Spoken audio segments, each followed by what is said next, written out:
यूं ही नहीं मिलती मंजिल जुनून दिल में जगाना पड़ता है। पूछा चिड़िया से कैसे बनाया आशियाना, बोली भरनी पड़ती है उड़ान, बार बार तिनका उठाना पड़ता है।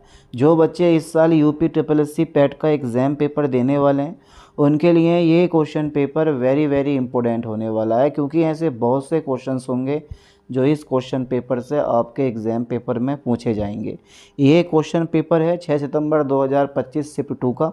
चलिए देख लेते हैं इस क्वेश्चन पेपर में कौन कौन से और कैसे कैसे क्वेश्चन पूछे गए हैं, और साथ में ये भी बताने वाला हूँ कि किस सब्जेक्ट से कितने क्वेश्चन पूछे जाते हैं, यानी कि आपका सिलेबस भी कवर करते हुए चलेंगे।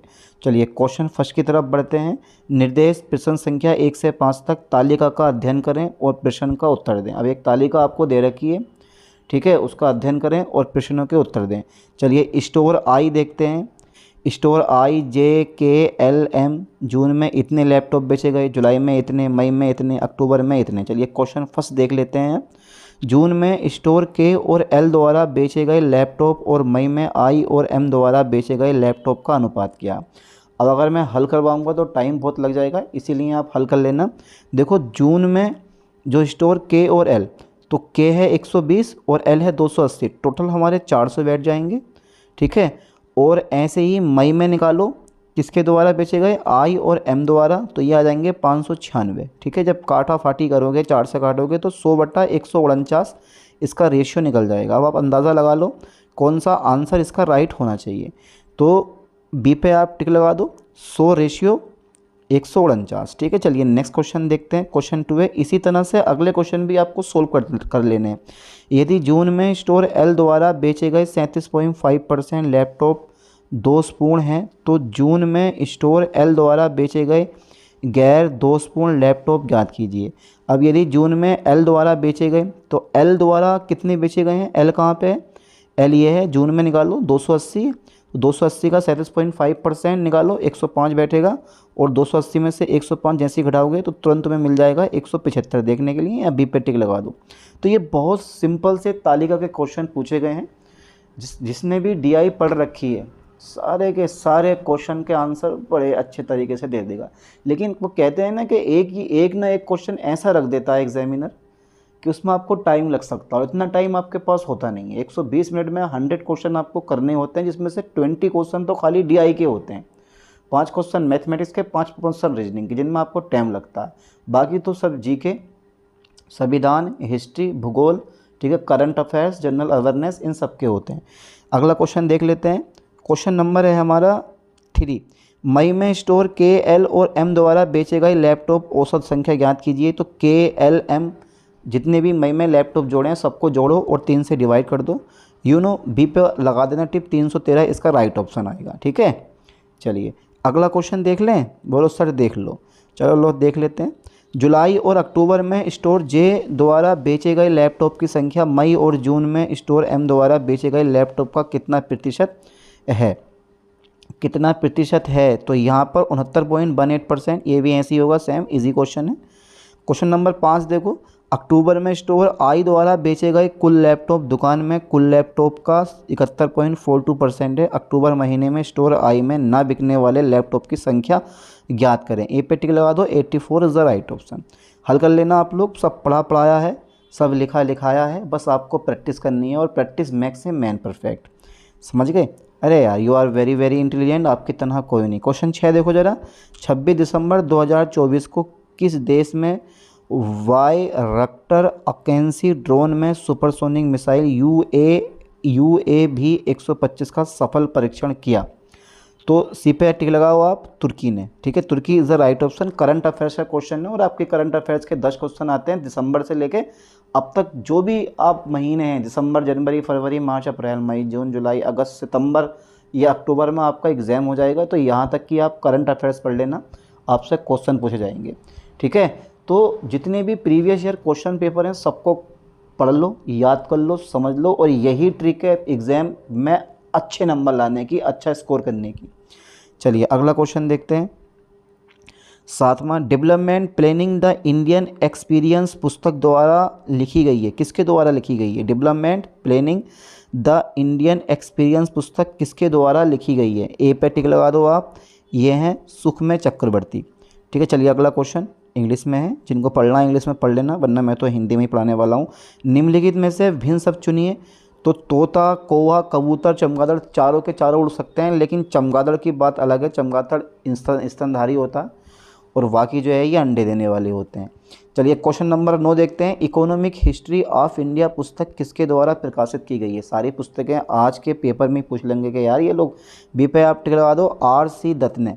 अगला क्वेश्चन देखते हैं फटाफट तेजी से। नेक्स्ट क्वेश्चन देखते हैं।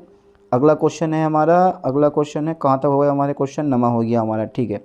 चलिए अगला क्वेश्चन देख लेते हैं। चलिए अगला क्वेश्चन देख लेते हैं 10वां। 1 घंटा 40 मिनट का 1 घंटा 40 मिनट का 12 पॉइंट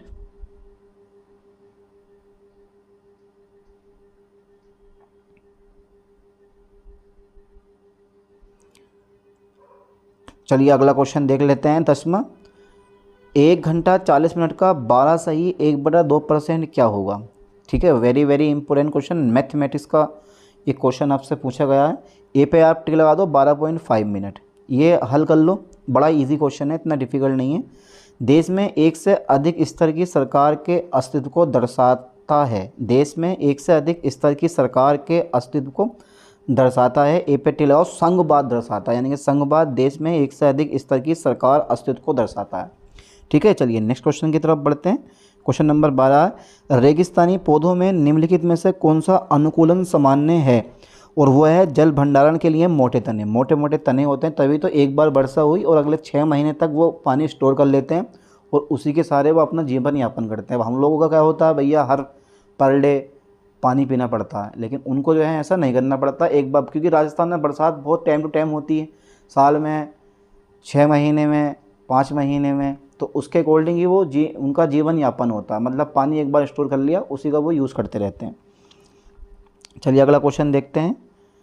13वां 27 दिसंबर को और 27 सितंबर को के रूप में मनाया जाता है। 27 सितंबर किस चीज़ के रूप में मनाया जाता है? तो विश्व पर्यटन दिवस या संयुक्त राष्ट्र दिवस, कौन सा लग रहा है आपको? 13वां का जल्दी बताओ। विश्व पर्यटन दिवस 27 सितंबर को मनाया जाता है। अगला क्वेश्चन देखते हैं 14वां। भारत का अंतर्राष्ट्रीय बिग कैट अलायंस कब शुरू किया गया? वो किया गया 9 अप्रैल 2023 को। जनरल नॉलेज का क्वेश्चन है ये। 15वां देखो जरा फटाफट तेजी से। भारत ने 1983 क्रिकेट विश्व कप फाइनल में किस टीम को हराया था? देखो यार कितना इजी क्वेश्चन पूछा, ये सबको पता होता है, वेस्ट इंडीज़ को हराया था। ओके, 16वां देखते हैं। देखो 16 से 20 तक एक वार ग्राफ आपको दे रखी है। ये जो वार ग्राफ होती है ना, वो तालिका से भी ईजी होती है। ठीक है, पढ़ने वालों के लिए, जो बंदे पढ़ने वाले हैं, जो बच्चे पढ़ने वाले हैं, उनके लिए वार ग्राफ तालिका से भी ईजी है। पहले तालिका देख लो। अब मैं यार तालिका करवाऊंगा सोल्व तो टाइम ज़्यादा लग जाएगा। ठीक है, इसीलिए बेटर यही है कि मैं आंसर बता दे रहा हूँ और आपका सब कुछ पढ़ाया है। ठीक है, क्योंकि DI 20 मार्क्स की है, तो DI तो पढ़ना भूलना मत बिल्कुल भी। 16वां देखते हैं। एफ में बेचे गए मूली की मात्रा A, C और D में बेचे गए मूली की औसत मात्रा है, और F में बेचे गए मूली और गाजर का अनुपात 4:5 है। तो F में बेचे गए गाजर की मात्रा क्या होगी? यहाँ D पे आप टिक लगा दो, 780 किलोग्राम होगी। हल करके ये इसका राइट ऑप्शन आएगा। अगला क्वेश्चन देखते हैं जरा फटाफट तेजी से। इतने बड़े बड़े क्वेश्चन हैं यार, आप लोगों को पढ़ने में भी बहुत टाइम लगता होगा।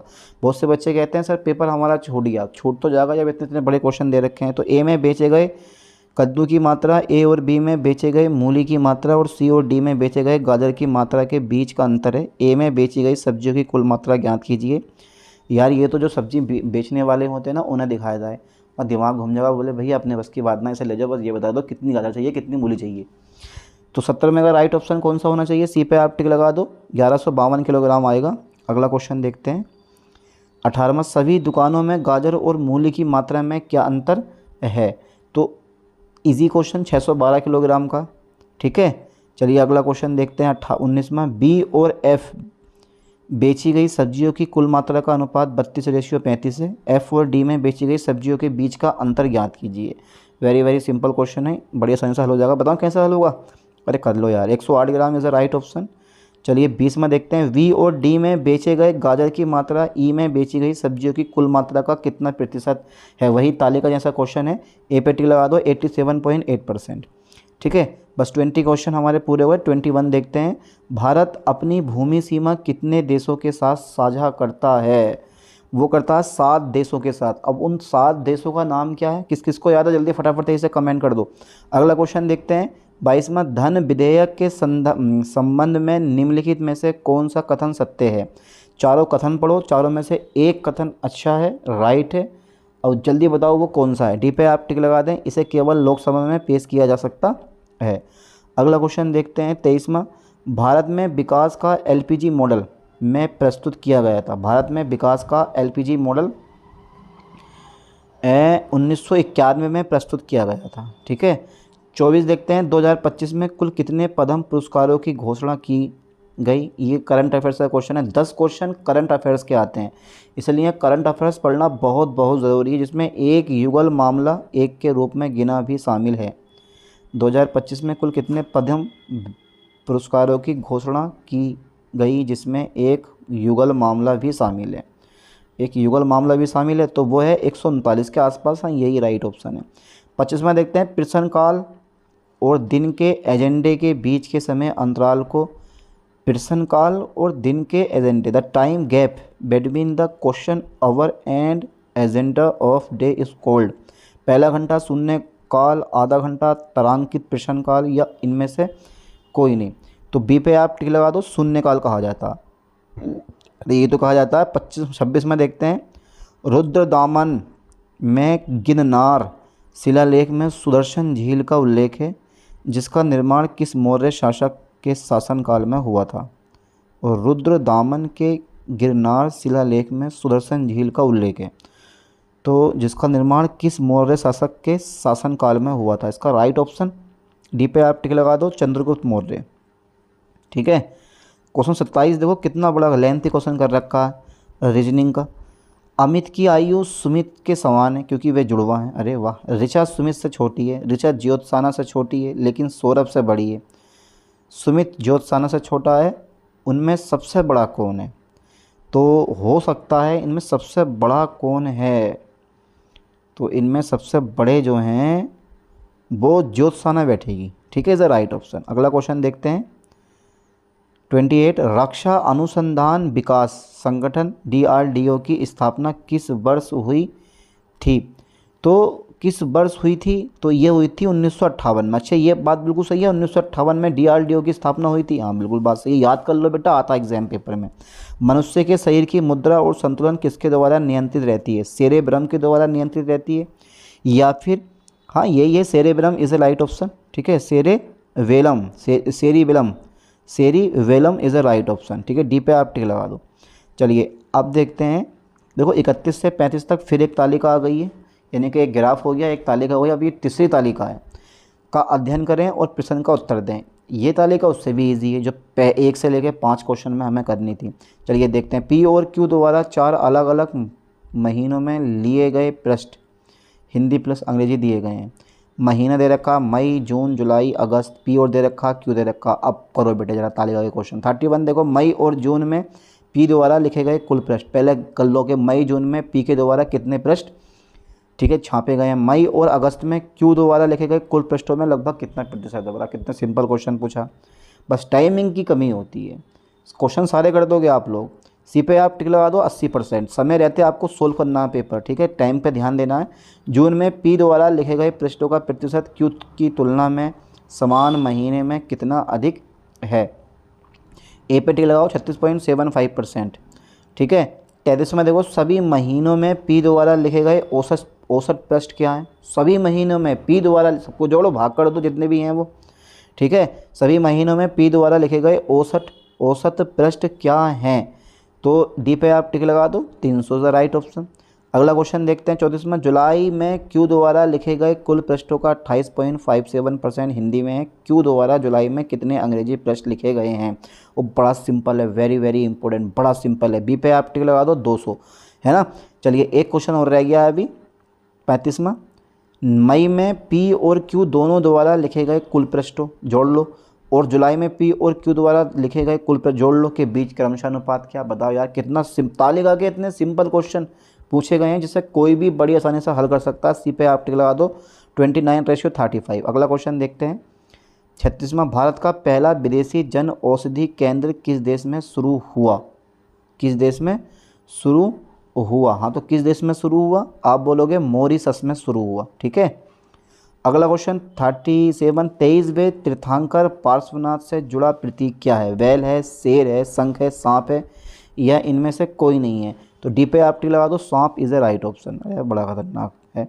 38वां देखो, भारतीय संविधान की अनुच्छेद 129 के तहत को अभिलेख का न्यायालय घोषित किया गया? ग्राम न्यायालय को, सर्वोच्च न्यायालय को, उच्च न्यायालय को, जिला न्यायालय को, या इनमें से किसी को नहीं? तो राइट ऑप्शन बी पे आप टिक लगा दो, सर्वोच्च न्यायालय। अगला क्वेश्चन देखते हैं 39वां, जस्टिन ट्रूडो जिन्होंने 6 फरवरी 2025 को अपने इस्तीफे की घोषणा की, किस देश के प्रधानमंत्री थे? कनाडा, यूनाइटेड किंगडम, किसके थे? जल्दी बताओ, मैं आगे नहीं पढ़ रहा हूँ, समझ गए होगे आप लोग। Canada is the right option. ठीक है, आइए अगला क्वेश्चन देखते हैं 40, निम्नलिखित में से कौन सा राज्य भूजल के अति की सबसे गंभीर समस्या का सामना कर रहा है? ये करंट अफेयर्स का क्वेश्चन है, मैंने बोला नहीं आपको करंट अफेयर्स दिसंबर 2025 से अगस्त सितंबर 2026 तक आपको पढ़ लेनी है। ठीक है, यहीं से 10 के 10 क्वेश्चन आएंगे और बड़ी आसानी से आप कर भी दोगे अगर आपने पढ़ रखी है करंट अफेयर्स तो। चलिए, तो 40 का राइट ऑप्शन जल्दी बताओ क्या होना चाहिए? फटाफट 23 है, फटाफट 23 जल्दी बताओ क्या होगा इसका राइट ऑप्शन? इसका यार पंजाब होना चाहिए, है ना? हाँ, यहीं बाढ़ आई थी ना उस समय। चलिए अगला क्वेश्चन देखते हैं 41वां, कंडीशंस ऑफ इकोनॉमिक प्रोग्रेस, ये कार्य किसके द्वारा किया गया? कंडीशंस ऑफ इकोनॉमिक प्रोग्रेस, ये कार्य किसके द्वारा किया गया? हाँ किया गया, पर किसके द्वारा किया गया? कॉलिन क्लार्क के द्वारा किया गया। ठीक है, चलिए, भारत में उपभोक्ता संरक्षण अधिनियम किस वर्ष पारित हुआ था? ये हुआ था 1986 में। ओके, अब अगला क्वेश्चन देखते हैं, दो संख्याओं का गुणनफल 530 है और उनका मासा 15 है, तो उनका लासा ज्ञात कीजिए। अल्लाह, दो संख्याओं का गुणनफल 1530/15, दो भाग कर कितना आ रहा है? 43 का राइट ऑप्शन।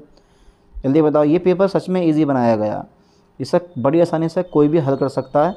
बी पे आप टी लगा दो, 102। अच्छा, नेक्स्ट क्वेश्चन है 44, त्रिपिटक के किस भाग में बुद्ध की पारंपरिक शिक्षाएं हैं? हाँ, तो त्रिपिटक होते हैं ना, विनय पिटक में, दीपवंस में, अभिधम्म पिटक में, या सुत्त पिटक में? किस में है, किस में है, किस में है, किस में है? ये है तुम्हारे पास सुत्त पिटक में, बुद्ध की पारंपरिक शिक्षाएं हैं। ठीक है, अगला क्वेश्चन देखते हैं 45, एक सही घड़ी की मिनट की सुई 2 घंटे 20 मिनट में कितनी कोणीय दूरी तय करेगी? 840 डिग्री करेगी, सिंपल सी बात है। 6 डिग्री, हाँ तो 2 घंटे 20 मिनट में कितनी कोणीय दूरी तय करेगी? तो 840 डिग्री तय करेगी, हल कर लेना इसको आप। ठीक है, 46 हो गया, 47, अबे इंग्लिश वाले आ गए क्वेश्चन, क्या ये हैं? अब हाँ 46 इंग्लिश वाले, इंग्लिश के 5 क्वेश्चन आ गए। अब choose the correct question tag for the following statement, the written or open or not it, is not they, is not it, are not they, none of above. English से मुझे पहले से डर लगता रहा है। जल्दी बताओ 46 का राइट ऑप्शन कौन सा होगा? डी पे आप टिक लगा दें, और नॉट दे। चलिए, choose the indirect form of given sentence, I said the teacher like me, I said that the teacher liked me. 47 का राइट ऑप्शन बताओ, ए पे टिक लगा दो, I said that the teachers liked me. देखो मैंने आगे पढ़े नहीं, मुझे पता था कि इसका राइट ऑप्शन ये वाला होगा। क्वेश्चन नंबर 48 से 49, एक सेंटेंस, एक पैराग्राफ दे रखा, read the passage and choose the correct option to answer the question this follow. तो एडवांस इन इलेक्ट्रिक व्हीकल्स, ट्री इसे बोलते हैं हम लोग, यानी इलेक्ट्रिक व्हीकल है, ठीक है, gain popularity as the alternative to traditional gasoline powered cars. तो इसको पढ़ लो ज़रा से करके। और 48 का ज़रा राइट ऑप्शन बताओ, why are countries investing in EV infrastructure. अच्छा, तो ये बात है, हाँ ये बात है। सी पे आप टी लगा दो, टू सपोर्ट ईवी एडोप्शन। ठीक है, 49 देखो ज़रा, which of the following is a type of EV infrastructure. जल्दी बताओ बेटा, infrastructure, which of the following is a type of EV, ठीक है, इंफ्रास्ट्रक्चर। जल्दी बताओ 49 का राइट ऑप्शन कौन सा होगा? Infrastructure, infrastructure. तो 49 का राइट ऑप्शन कौन सा है भाई? इनमें तो फंसा दिया इसने तो आज। चार्जिंग स्टेशन, यही इससे राइट ऑप्शन है ना। विच of the following is a type of EV infrastructure, हाँ चार्जिंग स्टेशन, यही राइट ऑप्शन है। कौन सा उसमें पेट्रोल थोड़ी ना पड़वाओगे यार तुम लोग। अगला क्वेश्चन देखते हैं 50। Choose the word which is nearest in the meaning synonym to the give word admire. तो एडमायर का क्या होता है भाई, जल्दी बताओ, एडमायर का क्या होता है। यहाँ डी पे टिक लगा दो, ठीक है, पेरिस। अगला क्वेश्चन देखते हैं 51। अभ्यास साइक्लोन यानी कि अभ्यास साइक्लोन 2025 भारत और किस देश के बीच आयोजित किया जा रहा है, मिस्र के बीच, ठीक है। ये करंट अफेयर्स का क्वेश्चन है, लेकिन अब आपके लिए जीके बन चुका है। 52। विभवांतर मापने के लिए किस उपकरण का यूज़ किया जाता है, ठीक है। वोल्ट मीटर का विभवांतर मापने के लिए यूज़ किया जाता है, ठीक है। गैल्वेनोमीटर, ओम मीटर, एमीटर। अच्छा, विभवांतर मापने के लिए हम वोल्ट मीटर का यूज़ करते हैं। साइंस के 5 क्वेश्चन, 2 क्वेश्चन तो आ गए हैं ये। निम्नलिखित संख्या श्रृंखला में प्रश्न चिन्ह के स्थान पर क्या आएगा। 4 क्रॉस 4 पता नहीं क्या है यार, ये थोड़ा सा इसमें रेशियो दे रखा, क्या दे रखा है यहाँ पर सवाल में, कोमा दे रखा है 4, 12, 36, 108, 324। हाँ कोमा दे रखा है 4, 12, 36, 108। हाँ 4, 12, इंग्लिश में लिखा हुआ 4, 12, 36, 108, 324। का आगे क्या आएगा, जल्दी बताओ आगे क्या आएगा। तो क्योंकि आपके माइंड टेस्ट हो रहा है, रीजनिंग में आपका माइंड टेस्ट होता है, वो यहाँ भी आपको बताना है। 53 का राइट ऑप्शन, 53 का राइट ऑप्शन बी पे आप टिक लगा दो, 972 इज़ द राइट ऑप्शन। चलिए अगला क्वेश्चन देखते हैं 54। निम्नलिखित में से कौन से वन खारे पानी की अनुकूल है। निम्नलिखित में से कौन से वन खारे पानी के अनुकूल हैं। कांटेदार, मैंग्रोव, सदाबहार, पर्णपाती। तो सदाबहार कहाँ उगता है भाई, हैं, ये mangrove is a right option. सदाबहार तो आप लोगों ने देखा ही होगा, बाकी कुछ देखे हो, कांटेदार बाकी कुछ देखा हो ना देखा हो, पर सदाबहार जरूर देखा होगा आपने। निम्नलिखित में से कौन सी अभाज्य संख्या नहीं है। 57 एक अभाज्य संख्या नहीं है, हैं। 1957, तो 57 जो है वो एक अभाज्य संख्या नहीं है। तो यही है ना 55 का डी नंबर, अरे यही है यार, इसमें क्या सके। चलिए फिर से हमारा एक बहुत ही बुरा क्वेश्चन आ रहा है।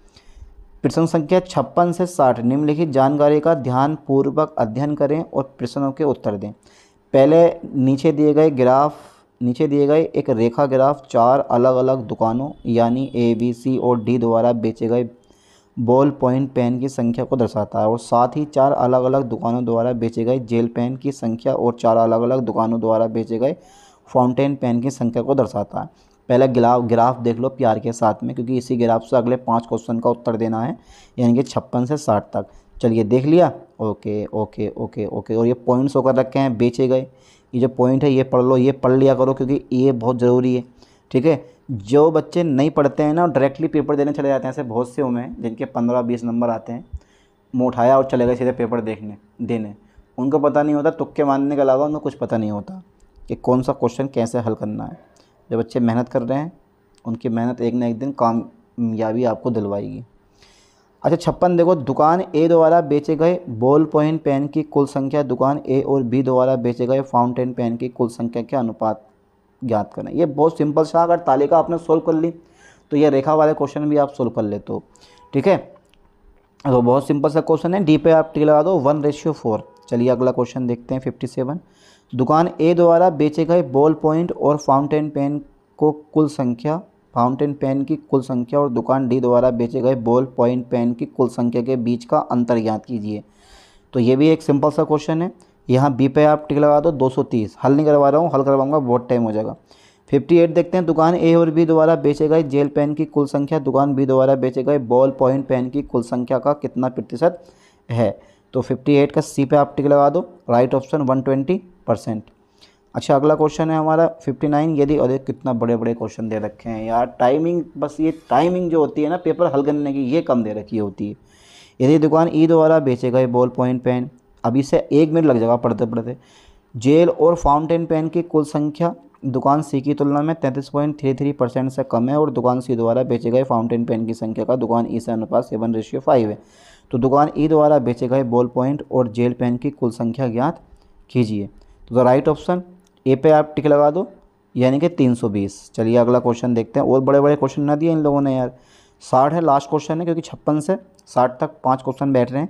दुकान एफ द्वारा बेचे गए कुल पेन में से 40% पेन फाउंटेन पेन है। यदि दुकान डी द्वारा बेचे गए फाउंटेन पेन की संख्या का दुकान एफ से अनुपात 3:4 है, तो दुकान एफ द्वारा बेचे गए पेन की कुल संख्या ज्ञात कीजिए। तो 60 का राइट ऑप्शन डी पे आप टिक लगा दो, 600। चलिए अब नेक्स्ट क्वेश्चन देखते हैं। सारे क्वेश्चन हो गए हैं हमारे। पाई चार्ट की जगह ना ये लाइन चार्ट दे दिया इन्होंने। 61 देखते हैं। भारतीय अर्थव्यवस्था की रीढ़ है उद्योग कृषि। कृषि क्या भारतीय अर्थव्यवस्था की रीढ़ है? यही है ना, इस पे टिक लगा दूँ। देखते हैं आज लोग कौन कौन बताएगा। हाँ, is the right option B पे आप टिक लगा दो। अगला क्वेश्चन 62। मार्च यानी कि मार्च किस, मार्च है, मार्च, हाँ मार्च ही है, किस राज्य का एक पारंपरिक लोक नाट्य रूप है? मार्च किस राज्य का एक पारंपरिक लोक नाट्य रूप है? बताओ जरा, देखता हूँ आज कितने पढ़ने वाले हो। ए पे टिक लगा दो, मध्य प्रदेश का। चलिए 63 देखते हैं। भारत के ग्रैंड ओपन मैन के रूप में किसे जाना जाता है? दादा भाई नौरोजी से तो हर साल एक ना एक क्वेश्चन यार आता ही है। ठीक है, ए पे टिक लगा दो। जहाँ भी जिस ऑप्शन में तुम्हें दादा भाई नौरोजी दिखाई दे जाए लगा दो टिक, बोला यही राइट ऑप्शन है, बिना सोचे समझे। चलिए अगला क्वेश्चन देख लेते हैं। 64 है। सुकेत की 3 बेटियां हैं और प्रत्येक बेटी का एक भाई है। परिवार में कितने पुरुष सदस्य हैं? तो सुकेत है ना, एक तो वो हो गया, और प्रत्येक बेटी का एक भाई है, तो एक वो हो गया, 2 जने हो गए। तो बी पे आप टिक लगा दो, 2। चलिए अगला क्वेश्चन देखते हैं। 65। 2 एम्पियर की विद्युत धारा प्रवाहित करने वाले तार के 2 बिंदुओं के बीच विभवांतर 0.1 वोल्ट है। इन बिंदुओं के बीच प्रतिरोध क्या होगा? ओम का नियम लगा दो, V बराबर आई आर बराबर V अपॉन आई। V का मान लगा दो 0.1 बटा 120, 1/20 से भाग कर दो, तो यह आ जाएगा तुम्हारे पास। 20 से भाग करो, 20 से भाग करो किसमें, 1 में, कितना आएगा तुम्हारे पास? तो दशमलव लगाया, 0 बढ़ाया, फिर 0, फिर 0, 20 पंजे 100, 0.05 कहीं पे है। हाँ ये है, डी पे आप टिक लगा दो, बच जाएगा राइट ऑप्शन। ये तो बड़ा सिंपल सा क्वेश्चन था। सारे क्वेश्चन इजी आए हुए हैं इस पेपर में, इतना डिफिकल्ट नहीं है। करने वालों के लिए डिफिकल्ट नहीं है, न करने वालों के लिए बहुत बड़ा पेपर है। छांदोग्य उपनिषद स्पष्ट रूप से निम्नलिखित में से किस आश्रम को संदर्भित करता है? डी पे आप टिक लगा दो, ब्रह्मचार्य, गृहस्थ और वानप्रस्थ इज द राइट ऑप्शन। चलिए अगला क्वेश्चन देखते हैं। 67। भारतीय रिजर्व बैंक तत्काल सीमा पर खुदरा भुगतान सक्षम करने के लिए किस अंतर्राष्ट्रीय पहल में शामिल हुआ? करंट अफेयर्स का क्वेश्चन है, ठीक है, पर आपके लिए अब ये जीके बन चुका है। तो 67 का राइट ऑप्शन डी पे आप टिक लगा दो, D number is the right option. ठीक है, चलिए सर मैंने डी पे टिक लगा दिया, आगे बढ़ाते हैं फटाफट तेजी से। 68 है। बिहार में यानी कि तिब्बत में ब्रह्मपुत्र नदी को कहा जाता है? तिब्बत में ब्रह्मपुत्र नदी को कहा जाता है।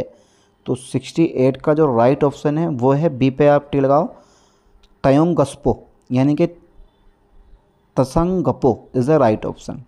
चलो अगला क्वेश्चन देखते हैं। 69।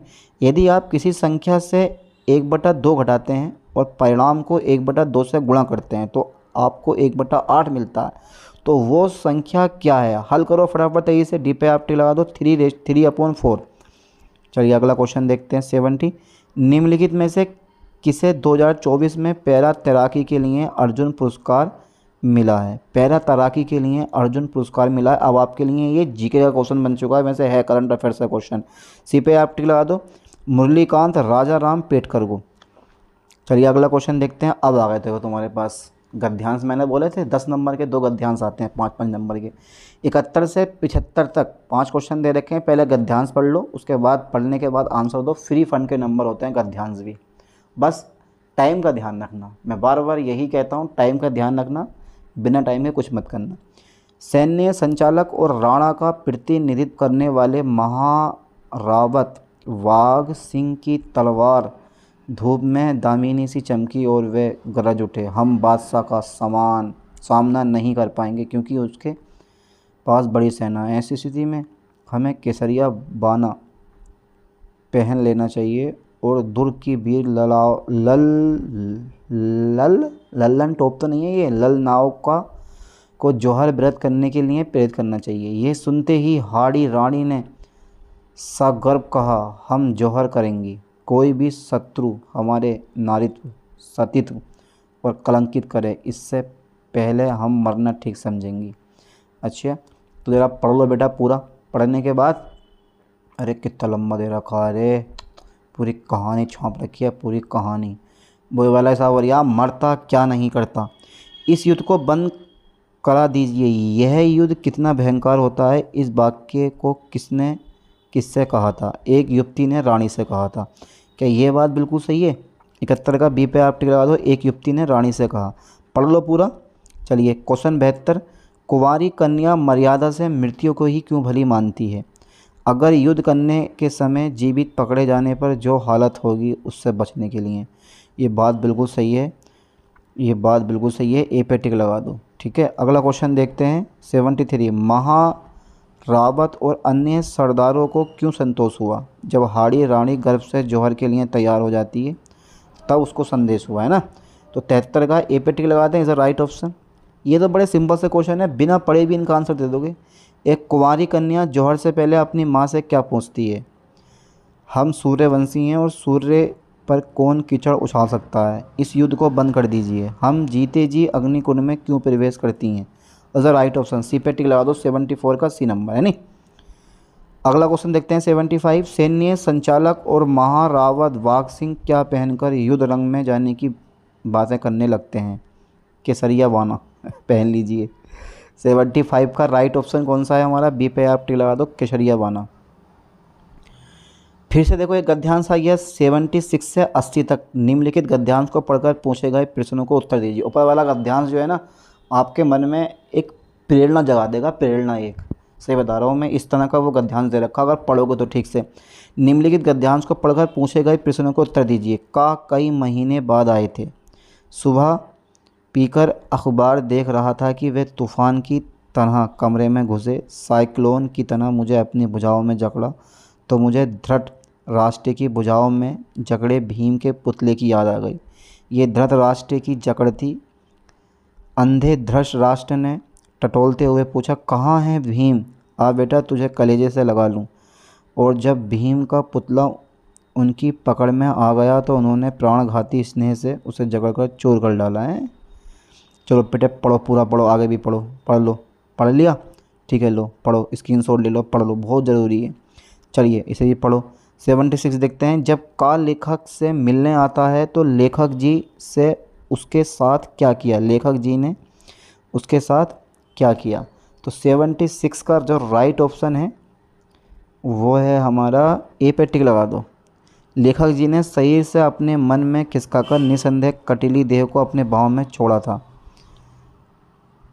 77 देखो, पिछली रात का कहाँ पर आया हुआ था? पिछली रात का कहाँ पर आया हुआ था? नाम बड़ा शानदार दिया पात्र का। अबे कुछ और नाम ना मिला, अपने ससुराल में आया हुआ था।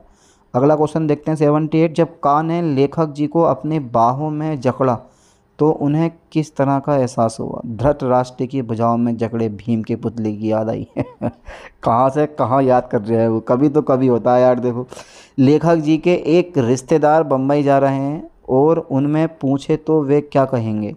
लेखक जी के एक रिश्तेदार बम्बई जा रहे हैं और उनसे पूछें तो वे क्या कहेंगे? कलकत्ता जा रहा हूँ, बम्बई जा रहे हैं, पटना जा रहा हूँ, पूना जा रहा हूँ, कोलकाता जा रहा हूँ, दिल्ली जा रहा हूँ, इनमें से कोई नहीं। तो 79 का राइट ऑप्शन सी पे टिक लगाओ, दिल्ली जा रहा हूँ। चलिए अगला क्वेश्चन देखते हैं 80, पिछली रात उनके एक मित्र ने का के बारे में क्या कहा था? का ने गा के साथ मिलकर लेखक जी की निंदा की थी। 80 का राइट ऑप्शन लगा दूँ? हाँ, ए पे टिक लगा दो। ठीक है, चलिए अगला क्वेश्चन देखते हैं 81, उपकार को मानने वाले को कहते हैं। हिंदी के क्वेश्चन है 5। उपकार को मानने वाले को कहते हैं कृत यानी कि कृतघ्न, अभेद, अनन्य, कृतज्ञ या इनमें से कोई नहीं। तो 81 का राइट ऑप्शन सी पे आप टिक लगा दो, कृतज्ञ। ठीक है, कश्मीरी सेब कहानी के लेखक कौन है? कश्मीरी सेब कहानी के कहानीकार कौन है? Premchandra, Munshi Premchandra is the right option. डंडा तद्भव शब्द है, उसका तत्सम शब्द क्या होगा? डंडा तद्भव शब्द है, उसका तत्सम शब्द क्या होगा? अब तद्भव तत्सम आप लोगों ने पढ़ रखे हैं तो उसका राइट ऑप्शन बता दोगे, डी पे टिक लगा दो, दंड। अच्छा 84 है, जो विश्लेषण शब्द विश्लेषणों की विशेषता बताते हो वो क्या कहलाते हैं? वो कहलाते हैं प्रेविशेषण। ठीक है, प्रेविशेषण इज द राइट ऑप्शन। 85, शारीरिक एक अशुद्ध शब्द है, निम्नलिखित शब्दों में सही शब्द का चयन कीजिए। ए पे टिक लगाओ, शारीरिक, ये ऐसे लिखा जाता है शारीरिक। ऊपर वाला लिखोगे गलत हो जाएगा, लेकिन नीचे वाला जो है जो राइट है, ठीक है। 86 देखते हैं, रसिया गीत किस राज्य का क्षेत्रीय गीत है? रसिया गीत किस राज्य का क्षेत्रीय गीत है? उत्तर प्रदेश, राजस्थान, झारखंड, छत्तीसगढ़ या इनमें से कोई नहीं? तो ए पे टिक लगाओ, उत्तर प्रदेश का। रसिया गीत किस राज्य का क्षेत्रीय गीत है? तो रसिया गीत जो है वो उत्तर प्रदेश का क्षेत्रीय गीत है। याद कर लो ठीक से, पता भी नहीं होगा आप लोगों को। फॉरवर्ड ब्लॉक की स्थापना किसने की? हाँ, ये क्वेश्चन दमदार है। फॉरवर्ड ब्लॉक की स्थापना किसने की? यहाँ पे डी पे टिक लगा दो, सुभाष चंद्र बोस ने की। क्वेश्चन तो ऐसे हैं जो आज से पहले कभी पढ़े ही ना। अंतर्राष्ट्रीय नागरिक उड्डयन संगठन ICAO का मुख्यालय कहाँ स्थित है? तो जो मुख्यालय स्थित है ना इन भाई सब का, वो कहाँ पे प्रेजेंट है? ए पे टिक लगा दो, मॉन्ट्रियल। 89 कितना बड़ा क्वेश्चन दे रखा है देखो। भारतीय संविधान के अनुच्छेद 57 के अनुसार कोई व्यक्ति जो के रूप में पद धारण करता है या जिसने पद धारण किया है इस संविधान के अन्य प्रावधानों के अधीन उस पद पर पुनः चुनाव के लिए पात्र होगा। सी पे आप टिक लगा दो, राष्ट्रपति इज़ द राइट ऑप्शन। अगला क्वेश्चन देखते हैं 90। मनीष सिंघल को 1 जनवरी 2025 को महासचिव नियुक्त किया गया। करंट अफेयर्स का क्वेश्चन है, ठीक है। तो 90 का राइट ऑप्शन। बी पे आप टिक लगा दो, associated chambers of commerce and industry of India. कितना बड़ा नाम है। चलिए 91 देखते हैं। भारत छोड़ो प्रस्ताव कब पारित किया गया था? तो भारत छोड़ो प्रस्ताव जो है वो अगस्त 1942 को प्रस्तावित किया गया था, ठीक है। याद कर लो। इधर क्वेश्चन हो गए हमारे, ठीक सबके सब। हाँ, इधर क्वेश्चन हो गए हमारे, है ना। ये वाले हो गए, इधर वाले मॉन्ट्रियल, हाँ ये वाले सारे क्वेश्चन हो गए। चलिए क्वेश्चन नंबर 92 है, क्यूबा की राजधानी क्या है? तो क्यूबा की जो राजधानी है वो हवाना है। सी पे आप टिक लगा दो। 93 जब रासायनिक अभिक्रिया उष्मा ऊर्जा को अवशोषित करती है तो अभिक्रिया मिश्रण के तापमान पर क्या प्रभाव पड़ता है? कितना खतरनाक क्वेश्चन दिया। तापमान गिरता है। 93 का डी नंबर मेरे ख्याल से होना चाहिए, हाँ यही है, ताप गिरता है हमेशा। √290 किस दो लगातार पूर्णांकों के बीच स्थित है? 17 और 18 के बीच स्थित है, ठीक है। 17 और 18 के बीच में ये क्या है? प्रेजेंट है, ओके। चलिए अगला क्वेश्चन देखते हैं। अगला क्वेश्चन देखते हैं 95 है, निम्नलिखित में से कौन सी धातु हड़प्पा सभ्यता के लोगों द्वारा ज्ञात या उपयोग नहीं की गई थी? तो ये नहीं की गई थी, ये लोहा या सोना। निम्नलिखित में से कौन सी धातु हड़प्पा सभ्यता के लोगों द्वारा ज्ञात या उपयोग नहीं की गई थी? लोहा होना चाहिए यार, है ना, या फिर सोना। लोहा वैसे तो लोहा आता है एज अ राइट ऑप्शन। 96 देखते हैं, 18वां प्रवासी भारतीय दिवस PVD सम्मेलन 2025 कहाँ आयोजित किया गया था? तो 96 राइट ऑप्शन। डी पे टिक लगाओ, भुवनेश्वर में किया गया था। अगला क्वेश्चन देखते हैं 97, किस देश के छोटे अक्सर शत्रुतापूर्ण इकाइयों में विभाजन को कौन सा शब्द दर्शाता है? वो दर्शाता है वाल्कनीकरण, इज द राइट ऑप्शन। अगला क्वेश्चन देखते हैं 98, सुभाष चंद्र बोस को भारतीय स्वतंत्रता लीग की अध्यक्षता किसने सौंपी? मौलाना आज़ाद ने, या फिर गांधी जी ने, या रास बिहारी बोस ने, नेहरू ने, इनमें से कोई नहीं। तो बी पे आप टिक लगा दें, रास बिहारी बोस ने सौंपी थी, है ना।